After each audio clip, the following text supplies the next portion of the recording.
Azui program he Mr. Nganaomi Mineral Exploration Corporation Limited li Geologist sada leida clay kala lemion Zimik Ramlal Anand College Delhi University li Assistant Professor sada le ini khani na than mire as a way spotlight yarkoka kanili congratulate kasai nang soda katom miki da razang hai Dum Saigorali Tangkhul Geoscience Forum we shalam we mutunay na ringpa shalam midale jangka ringpa mai kala ke thumuya lumle Mr. Mirinsing na Mr. Nganaomi na ningjing haring dawat sa hai struggle sa hai ya asa he had kwilaga thumu we bangba living testimony akang sanga laktale guji he hangai dale ina sada chungdala mam jiwalu ke kai thum program ye mathang mathang zata paisa se Chena Arui hi in Adam Mokwilila, welcome Noti Dr. Horthing Washai Zimik Adam Middle. Thank you. To make up the issue with the duo, Mr. Mirinsing Angkang and Mr. Nganaomi Khangrah, congratulate Kasaino for the welcome suddenly. Ringapa Adam Ringpa Khangrah, Kumoa Kasada, social life, helping Salakai practice happen. And also, there are so many friends, families, classmates of Mr. Mirinsing and Nganaomi, their neighbors, Tangkhul at large, and all my non-Tangkhul friends here. I have some of their family members who have joined us, so I would like to welcome them also. Ramyo Angkang, Mirinsing Angkang, Mr. Johnson Angkang, Mirinsing Angkang, Mr. Shangriyo Khangrah, Nganaomi Khangrah, Kala Yingshangphi Khangrah, Nganaomi Khangrah. So, as I welcome all of you to this felicitation program, I would request you to maintain the etiquette of the virtual felicitation program. Thank you all. Igdo Knili, Mirinsing Nganaomi, big congratulations, Sadale. Kalainu so the GSI family lila welcome sadly. Ina Adam Sanga Mokimare, GSI Gizi he Ari Lirazang the Clay, Katonga, Key Department Galaxy Tasha the Clayne. Aya in a issue website the young laga in a good had a lake luxury statistic Kayang as in a Pingpaya Ajo, Aniknina, Rangram the Clay. Department li sambang da klai mi khang dei chat li yang laga marakhali wa ta isi tang no hi ka tha hogla da marakhali ma jukke ina ana aya khiyang tharandi isi statistic addition da GSI li arari le da klai hi isi manipur we na ba mi around 30 su gamang le da le kala Nagaland we na asi hi around 45 plus le da le ari isi geological survey of India li kala Khasi we na asimi jiko kala Mizoram we an enemy akha Assam state katawa khajung dele Sikkim mi khanik thomang le dele te phaning laga isi dang no aje ani khani jang laga isi ignoring Ringphami kala ngachip mi jena jenari Mirinsing na Nganaomi jang laga isi dang no we na GSI isi mi phangabra aje rasungda Adama le GSI hi itum na history khen garandi athum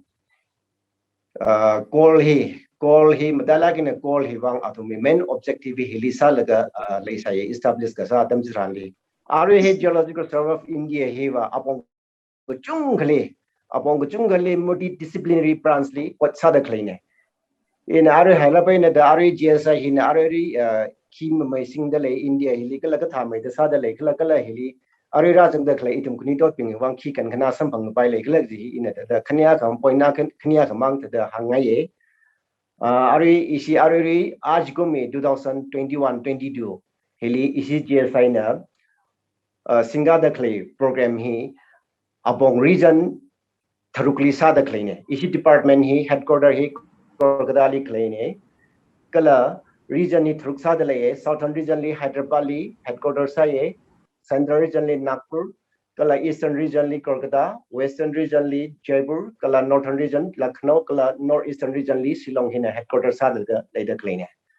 Ari itum hi redava mission mod ko hoi malay samne GSI as a whole in a region wise in a Singala galay ka 2009 in a 2010 Felicitation hi ein hofok laga itum hi mission regional matrix mod in a high power recommendation we attitude he established laga India hi itum region phanga mission phanga in a khaishok laga wat sadale mission 1 2 3 4 5 the khaishok laga ngateng de jiwa chingli discipline khuiga lagai to miss sada klein GSI hi mission wanli janjam sada itumi madaila khaya baseline data generation kasa systematic geological mapping geochemical mapping GBM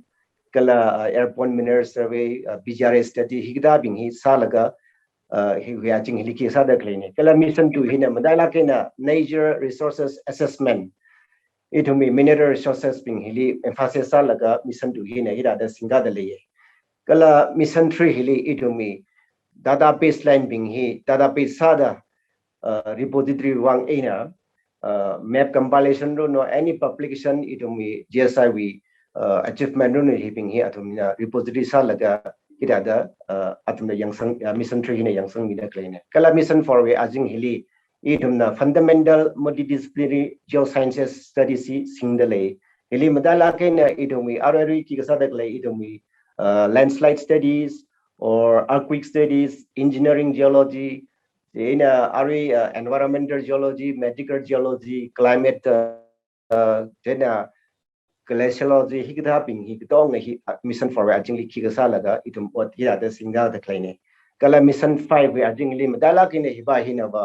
itum kathara new recruits being kala rajang kiga later claiming le itum enhancement of knowledge le by me kawai IRB meeting la collaborate sala ga training hi itum li hiwi mission 5 we ajing hina singami da kleine ari itum India we na 2020 22 21 22 hiwi itumi annual program attitude itumi around itumi 970 plus standard items he itum singa dalaye hili issue with northeast we aina around 90 items itumi northeastly singa da clean hili arina dungli hanga haya mission 1 2 3 4 hiwe ajingli sa da clean items ka tong hing room laga hida da singa da clean ari hi GSI ne singa da clean dungli himang maningla hili ina ari rajang da clean ikdokhni li kala ari chang da clean itum kai khawang la hida da hangai ye kitipawa itum heli GSI heli gajang heli opportunities si kathakla chalaga ayar ngalai li collaboration sa laga sa khungrum countries ko chung ngalai de lei heli ari itum na countries khanga daily MU science laga itum wat sarum da klei kala thumi knowledge itum akaina aka assimilate sang rok laga wat sarum da klei ngalai bingji janjam sa da Australia ga tha Jaina British Geological Survey gatha Jaina Geological Survey of Brazil Jaina Finland Jaina kiga kiwi khongnai itumi Nepal gatha kala Bangladesh Bhutan gatha hilile itum collaborate sa laga sadalai ari madala ge ina hangda klaya countries bing hili ari ajgum hi atumni MU science sai laga itum pot singang rum da klaine madala ge na atumni itumna singarum da klai hi itumi art sciences we field hili kalam dala kala mineral prospecting kala disasters management hulungli kada mai da saga itum hi matham ida advance sa mai da khika para gi hi itum knowledge exchange sang rok la hi singarum dale ina hila khanga ya iwi ina hili chang laga jesa hili chang laga iwi opportunity international level li wat ka sa sambang ina khani sambang e jibawa na sub countries we Kikhali itum Nepali chidat wat sapum sampang kala iwi basically engineering geology we inane jaina India na fudanli itum geotechnical hiwi support sada India we ina giholi ilig banghuide ila adam hunna ga fudanli engineering wangen hatro projects li wat asasai ina hi phaning laga thada itum arari rajang da klaya itum pasonau bing la hida da hangai je itum da mathala kaina nawi fitli what sala ka ki saga itumli ayarli expose sa khawai kala itumli miram khangreli la what wasa khawai jigdawi opportunity hi issue department ina la middle ge hi ina da na tamli hi hangai encourage sangai Jaina Ari Kajali as an sa kidakle. Heli itum ning sangai sa laga gajaw futurely kisa laga now do wang itum retired jai salala. Kala what other later like salala itum imarami wangla kan nakabaya bang chunga later the in a paninguye ituming a lay nor is Dalagan and Manipur state kala itumi itum nang danda clay Nagalim Nagaland hang the clay he itumi he virgin area in the later lay explores as why minerals the chunka masarang the lay GSI Nasara the clay Ajra the Sada clay here preliminary investigation share exploration go here are in the Masapokrang Jivangina itumui mangali wat ngurut kechunga lay the lay itum GSI he Singagi the clay itumi law and order situation problems we kata he kisa laga department in la mathalagina masinga pa le the clay ne Jivangina Ari Rajang the clay Dalakina Khani Hilila Igdokni la in the Kisanga ye, Matalagana Hili Jang the clay, Gaja watchi Ningsanglak and Salaga itum Manga Hisawa itum Sasekala Rajang Rada clay, Kangade exam Taki the Claygala, Fogra the clay itum Akena Aka encourage Sangrokse. Mi Kangde your Janova, Atom he advanced Sami Hare, itum Ari Geologist, we managing the Clayneka, easy GSI he geochemist chemistry physics to Mendela by lay. Kai idum mi dang now any young isiba akla majang mane isi aje hi nani kini jang laga isi mi pamang mare isi GSI li dang now in rajang the clay jena mga songrara the clay hili idum akaina ga mason of binglila idum mi binglila hanging rock laga idum department hili or khangde department mila idum lungsang me da galla matha me idum sasap khwai kala chang sap khwai idum patna sar se gi ina hangaye itumilum lila itum down la akaina aka kajaw itheg khiji share sang rok laga manga song itum hi mapung phamai de sa khwai sang rok se kala haming rok se gi la ngai kala akaina aka encourage le saming rok se gi hi da ina sula kaina I hangai hi hang laga hi tang hau ke katong ani ning share ili felicitation with tui hangmilo kizili na arwe reda hangaya tui bingzi repeat masal visit ke arwe itumwe program li razang gaya yar so yar khoka khani Nganaomi Khangrah kala Mirinsing Angkang ani khani na UPSC na conduct kasa combined geologist exam 2020 wajang laga selection khui haira gaji wi pau ringapha matai lakai hak mahala kai pau ne itum site corner the itum chesare UPSC na conduct kasa exam any exam aroi civil service we na hobok laga forest service runo medical combined medical services runo groundwater service ajo we combined geologist exam runo ajo octotili competitive sa laga ya mili hitata mai kya samgapa selection ko kui kaji hi hak mala kaya achievement akani mirinwi anina he achieve sakwai singkum karan ka animang maningla shim korjangda singkum karan ka structure saira fatnaira itum mathem ne ka kachung ka short laga sambang daya achievement he itum Tangkhul now aroi hangai re kum ka ji ta sambang ning ne rimara da jingkum ka sang ko itili sambang dai tum aroi na tang da itum wi fingertips we sang bi sabda cleaning jena ina aroi felicitation with we he ita ta hangai yarso Nganaomi kala yarso Mirinsing Nanina Combined Geologist Examination 2020 li Maikaya Samkapangi itum Tangkhul Imayur Ringphala Kaire Bayala Kaire Naniwi service Ringphami Rono Mangaba Merono Naniwi Ming Mayang Merono Kazil Angspungaye Jenang Soda Arui program Hili Rajang the Clay Nutum Psychorally La Hita Hangai Yaso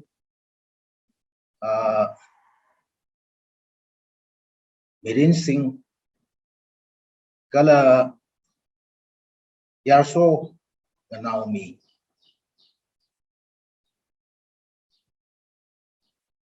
Anina Itumli Aje What Sakena Sajite Guy Hidata achievement young Mike Yakubi Sakase Hiena Itumla Inspiration Quilaga young Ani Wena Quilaga Itumla Ani Witata Tangkhul you Wibang Itum Kung Sapai but not Cersei Zila even in a Hangai Jenang Soda Tangkhul Miur Hila Itum Imayur Hila Aka Ena Aka the Tom Rock Timilaka Itum Yurjat Hangate tribes Hangate Aju we Octotli Itum Kunuk Sinukai I Mangaba Mai Sangai totally Isi Tangkhul or Miuri Naga tribes Ngazali Mangali at the beauty Chitum Twikai glory Hankuli Kwai Itum Rare Kamebina Arui meeting Lirazangai Sunganada Nui totally Tamdak Laping exam data Laping guidance Milaga Songfuti Chichulaga Sa the Sangai Zikangan Soda once again Arui Itumwe Yarso Ajuwe Nganaomi Aina Aju Yarso Mirinsing Naniknili congratulations He Milisitale Jenang Soda now my kapta ina Bible verse Akapangai Psalm number 145 we 1 to 3 Pangrum say Itum Rivrali lam Swatikat Marum say Iwi Aunga Rivra Ina Nali Maswat Chikadre Namingli Masimanda Swatingre Tangajita Nali Sore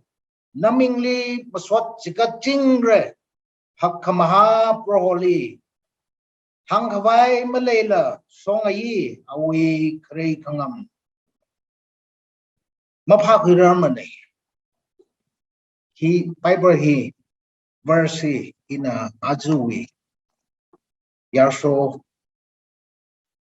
Nganaomi Aina Yarso Mirinsing Nanili Spungaye Naniwi Otkasa Kachibali Proli Ningachi Maswat Kajikat Saching Luno Ena Tangauge Ningsilagare So the continue sa with the Okay, sure. yes I the welcome sa then nili Ari American hang the yes I hear multidiscipline young plethora of geosciences where everything is equally important and we have every chance to excel in each discipline.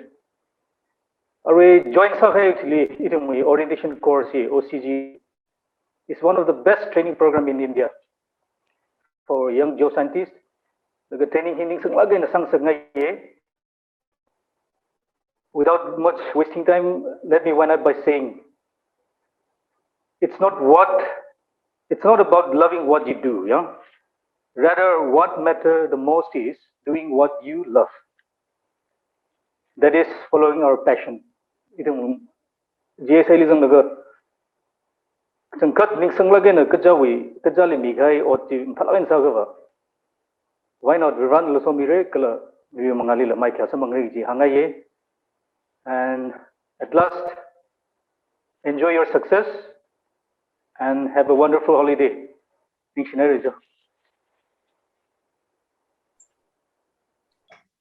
Remekapta Mr. Mirinsing Angkang, Kala Mr. Nganaomi Khangrah. Anili Udinga Pa, Kala Ninyan Kung,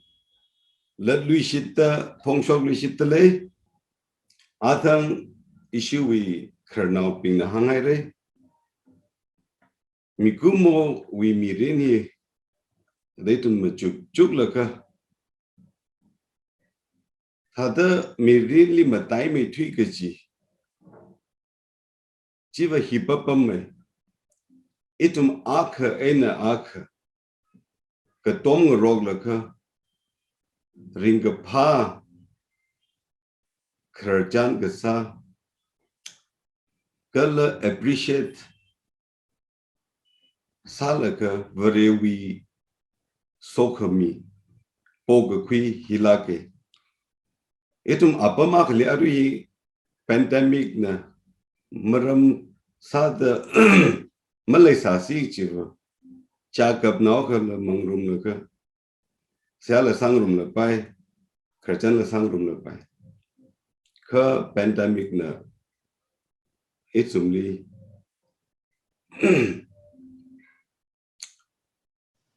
Mangrum to the physical level Ka Higata program,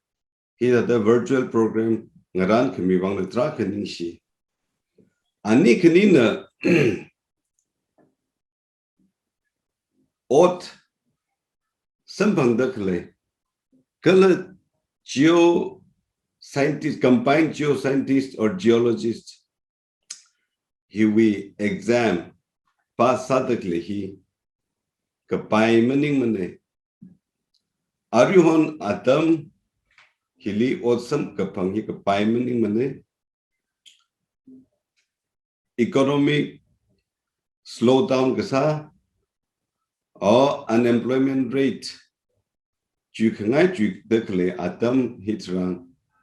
Anik Nina Hida the Maikaya Tangkhul Wang Maikaya Kira Deklehi Kajankat Ringphami Kala Songalake Atankang Tata he Tata Sam Kapamaning struggle Sang Saragane Kala Hotkana Aniwikishap Hotna Laka Shimkurwi Ramwi Nsotnawi Siagasa Mangaina Anina Hitata Maikia Samkapangne Gichi Hangaye Kala Gachankat Songaye Anik Niwi Kerjan Anik Niwi Mirinji Itumna Mi Pingwen and Alaka Gachankat inspired Salaka Hai Yaron now Yarsho Kanilake Lyric Katam now Aka Kangasa Lyric Katam now Pingna Theatre now the University Masters को कहाई हुई थी कतम नाव के साथ exam pass के साथ port level we exam pass के साथ रिंफाला के क master को कहाई हुई थी जो रिंग पागल जो तेली में आकर रालुई master को भाई लगा further studies वार का और इशिम लगा Odmusam Bangtuka Kachuinin. Further studies Wangai Kashimkurna. Hiran Kachota Master Dumping Sakara. Ishi Tangkhul now Itum Kachungava Shimkur Kasakwi. In a Krakachung. Then further studies the Malala Matam Sakrat Sagatan. The Higta Atam Hitada Kalatamli Aninala Atam Chalak in Hita the old Bumson from Italy Palage. competition chula ka hai atam la ke ka salala nani nanga ben kong ena atan hangai tata singkum ka sanka ishi geologist GSI le pai yoi tu mu ONGC le pai sanka marazang ture tanani ne hitata aji tata sambang dak lehi ning shlake ring phak jang khate itu ma tam le ba geology hi kiklas lam the samne tada ramli Japanese being Americans being American being unga ngalung bi ungsing yang atum ngalung bi singji te gai tumji ta Ringphami mineral ni ji mineral and the ningli mineralogist the jman ningli changsai ka now the lari ta man la class job ka ka jin geology subject ka la wai the jilika the na wi sen itum li yang ka ban tu ma hala ka tan arihon internet we advantage kui le ka la tum tra ka expose side ka jimang ma shabman ne doctor ka le tha ta aril seniors being industrially or academically or satakle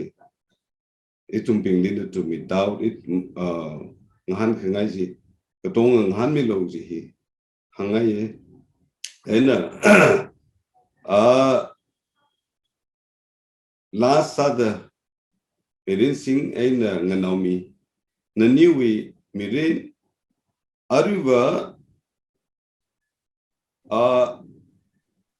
career khangate Naniwi Matai mi twigi how go pong hina ka tangmaning man Aruba how go pong learning kathar how go pong Jena always stay open to it,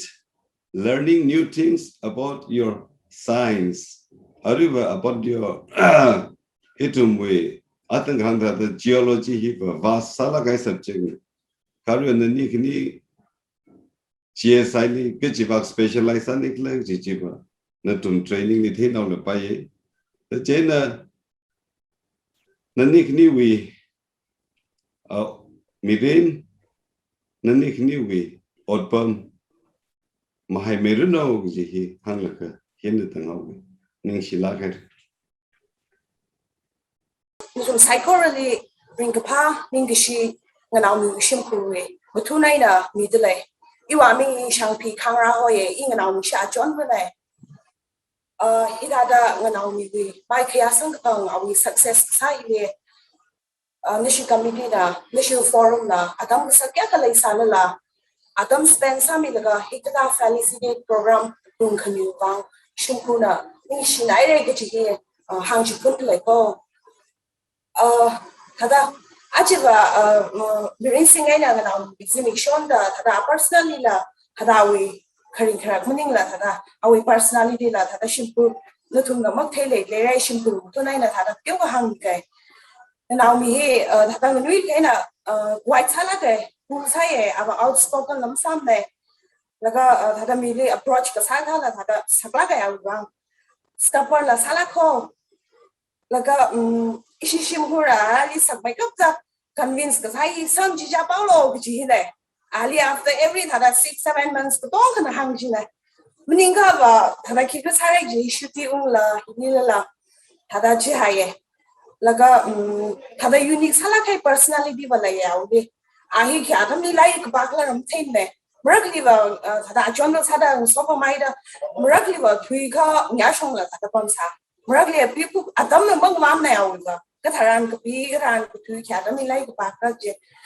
Takata Ali, Ravana Lunshan, Mida, Rav Sophie Mangaina, unique Salakai quality later, like Dongai, by personally, the hang later. Stubborn science, you show in a hang low to cover,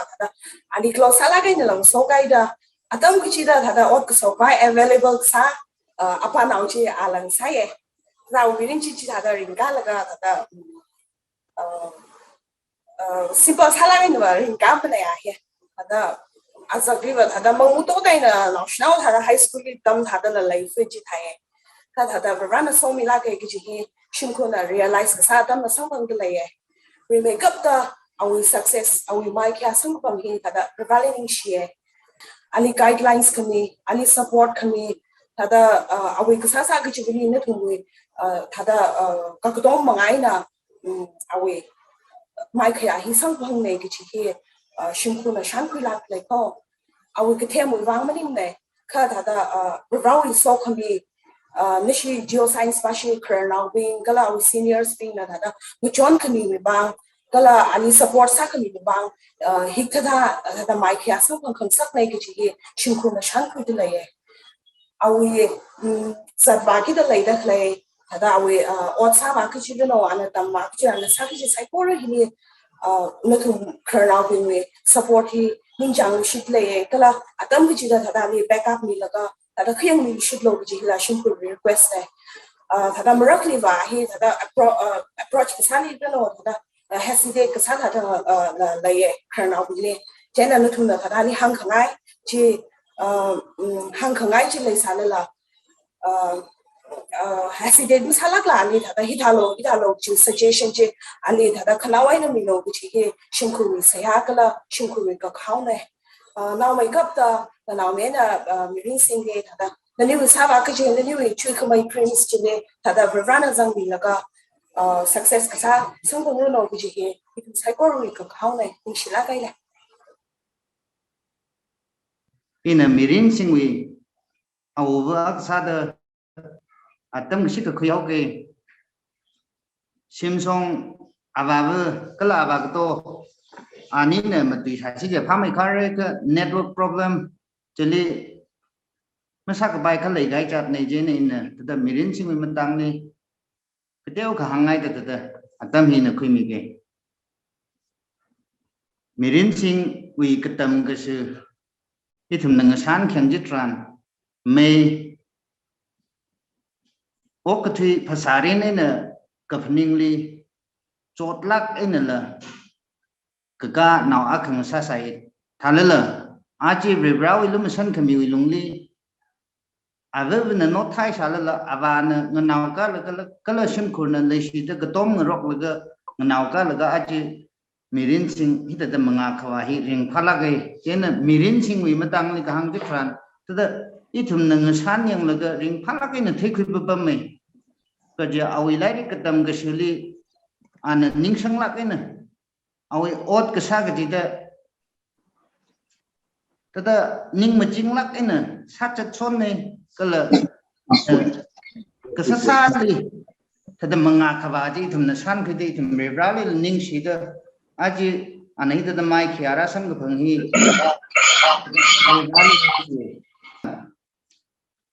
Mirinsing hi da yaron naw aksa da kasung la na ring da le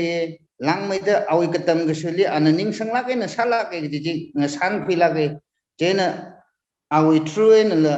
awi chinaw ngara tingli la inspiration ga chung khala sam phang pam da le kala arui hili itum na naw katam naw khang sok pam le la ana ga chung khang chon da la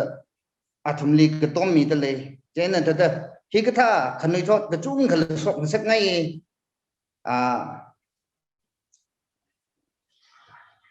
mirin manga song ring wa gi da khle